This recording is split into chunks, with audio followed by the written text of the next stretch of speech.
workspace drafting and annotation. From the tab view, panel palettes.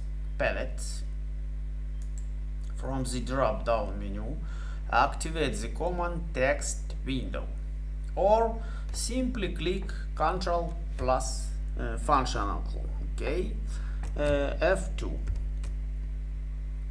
But from here it's simply click, and we have text window. But this text window is copy of command line. Give me a moment, I show you. First of all, close, open the command line and activate that command.